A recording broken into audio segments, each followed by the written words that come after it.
रहल रतिया में जब रजनीगंधा फुलाइल, बसवरिया के पिछवा चांद आ गई।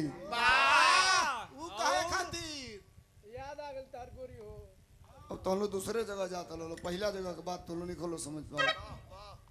रजनीगंधा वो फूल होले जो राती के फूलेबे करेले। देहात में होके लोग रात रानी कहेला, बात समझो तो ला। कहीं कहीं ठेठ भोजपुरी में चमेली भी कहल जाला। रतिये के भुलाई रतिये को गिर जाई, सवेरे ओका दर्शन न होई। गोरी रे गोरी तोरी याद आ गई।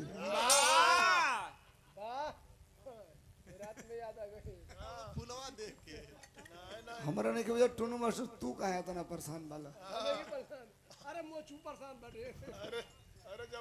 आई तनी मिजाज बना के अब गीत संगीत का शुरुआत हो। हम प्रयास करो कि आप लोगों के संतुष्ट करके भेजी। ये लिए कि आप मुझे सामाजिक मंच पे देखते हैं, देश के बड़े से बड़े पॉलिटिकल मंचों पर देखते हैं, जरूरत पड़ती है तो इनकलाब पैदा करते हुए भी देखते हैं। और जो आपका आदेश होगा मैं प्रयास करूंगा तीनों चीज आपको इंक्लूड करके दे दूं। एक घर परिवार का बात बा, कोनो सट्टा बयाने की जब बात नहीं खे। अमरजीत मेरे दरवाजे पर चले गए, भास्कर चले गए, वो शशांक था वो चला गया। और जो कहे कि आपको गाना है, हमने कहा कि मैं गाऊंगा। अब बात वहीं चैप्टर क्लोज हो गया था। और बड़ा अच्छा साउंड रवि रेडियो दुबारी केदार भाई, अब उतना दूर से अपना सिस्टम तो भेज दिया, अपन यूं चले आए। हम अकेले रहती, दूसर लेडी रही ना आई तही पक्का जान ला तू तो ऐसे भी रहा चली ना आवते माला दे के 500 दे के तो छुटकारा पा लेना। देखा तो नहीं हमके कितना देना है। नहीं पूरे बिरहा जगत में दो ही मदेशिया। कौन कौन? एक हमारे पास टुन्नू मदेशिया, एक केदार भाई के पास अजय मदेशिया। आई तनी मिजाज बनाई गीत संगीत के तरफ। Thank you master.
और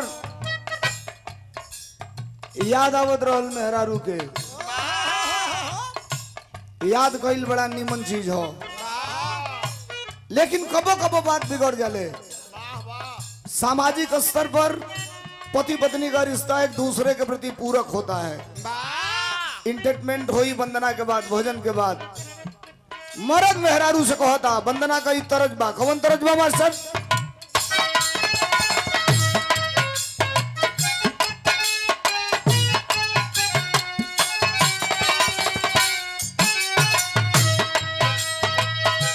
रुचि खाली यादे नहीं खे करत, ई मरद कुछ और करत। का कहलस?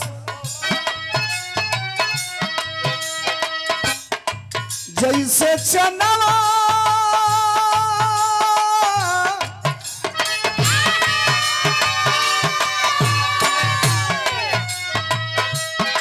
जैसे चनवा के देखेला चकोर ए गोरी,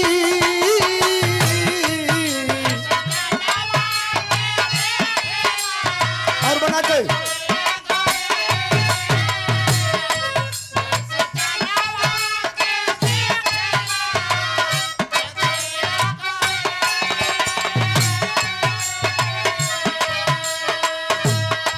जैसे जैसे चनवा के देखेला चकोर ए गोरी, अरे वैसे देखी सूरतिया के तोरी ए गोरी, वैसे देखी सूरतिया के, वैसे देखी।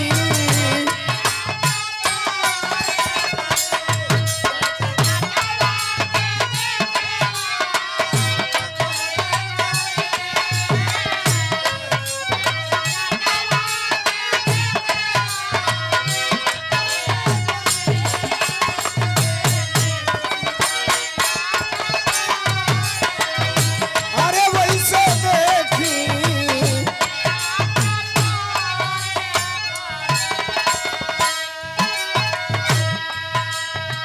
खाली एक लाइन का भजन, एक लाइन का बस, ओकरे बाद आगे चले जाई। जौन आप लोगन का फरमाइश होई, च्वाइस होई, आप लोगन का जौन आदेश होई। भक्त का निवेदन बा जगत के मतारी से, रोज गवावेलू, रोज बजवावेलू, देश के कोने कोने में जाइला, गाइला बजाइला। कबो कबो तो ही बुझाला कि आज गाइए ना पाई, मंच पर आइला, नजर बंद करता हूँ और याद करता हूँ तो उसको एक अदृश्य शक्ति आती है और कहती है कि तू गा, मैं तेरे साथ तेरा संबल और तेरा ताकत बन करके खड़ी हूँ। लेकिन हम उतने गाई ना, कितना मास्टर, उतने गाई ना जेतने,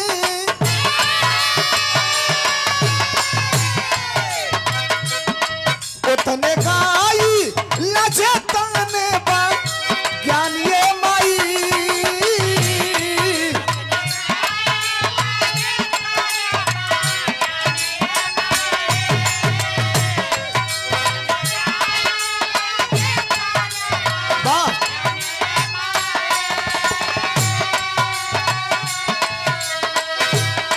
उतने गाई लजे तने बन ज्ञान ये माई, तमिले दुनिया में सोहर सम्मान ये माई, मिले दुनिया में।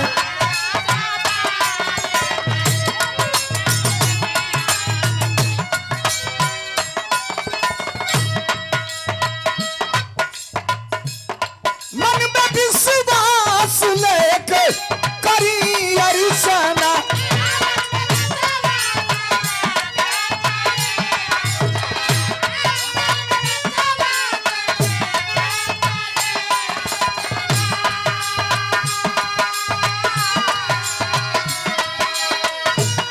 बीड़ा वाली हम तुहरो करी वंदना।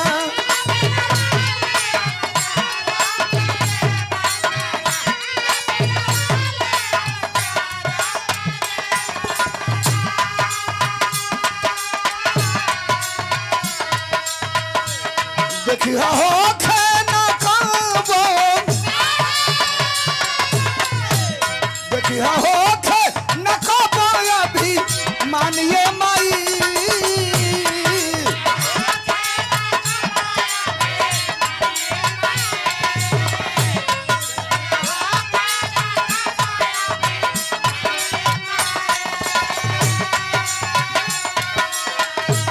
देखिया हो खेना काबो अभी मानिए माई, तमिले दुनिया में सोहर सम्मान ये माई।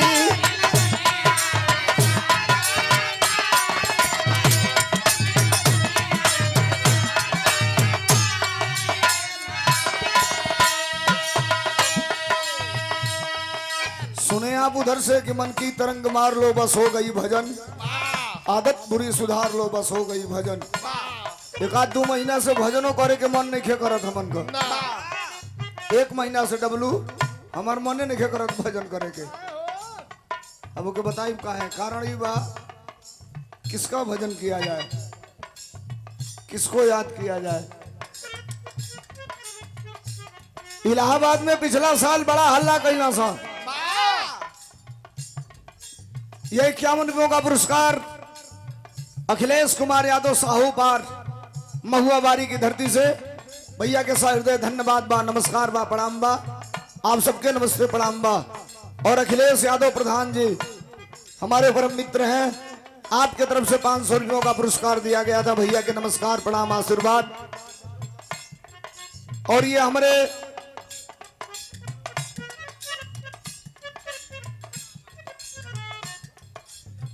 श्री सुधाकर यादव जी हमारे भैया के फूफा हैं।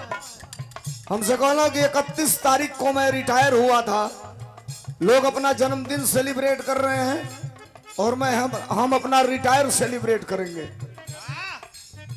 कहें कि हम ITI स्कूल भी खोले हैं, मेरा दरवाजा भी बहुत बड़ा है, आप ही दोनों लोगों का कार्यक्रम होना चाहिए। हम कहले पहले पूछ ले तो ना खाली बोलू। महीना कौन हो? महीना 31 जुलाई ये महीना जो ने महीना में तो प्रवेश करने वाला। चाचा की तरफ से 100 रुपयों का पुरस्कार। नमस्कार बा प्रणाम बा, आप सबके नमस्ते प्रणाम बा। वंदना में एक निवेदन बा, मतारी कुल करी है दुनिया के सबसे बड़हन जगह पर हमके पहुंचा दिया, लेकिन एक चीज हमके हमार क्राइटेरिया से कबो विमुख मत करी है, दो चीज से कबो भटकई है मत। कहां से मास्टर?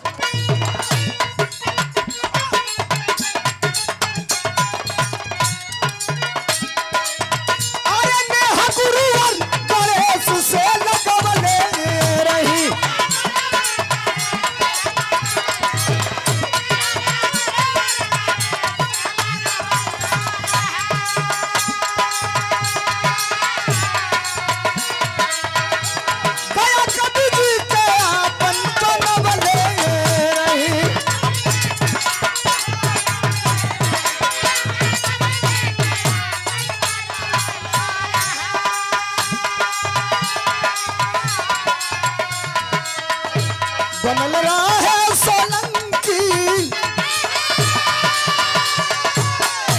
बनल रहे सोलंकी का पहचान ये माई।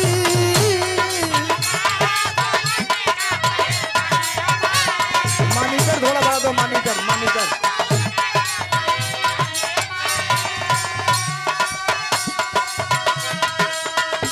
बनल रहे सोलंकी का पहचान ये माई का मिले दुनिया, अरे मिले दुनिया में सोहरत, अरे सम्मान ये माई मिले दुनिया में, अरे मिले, अरे उतने गाई नाचे तने बा ज्ञान ये माई, ज्ञान ये माई मिले दुनिया में सोहरत।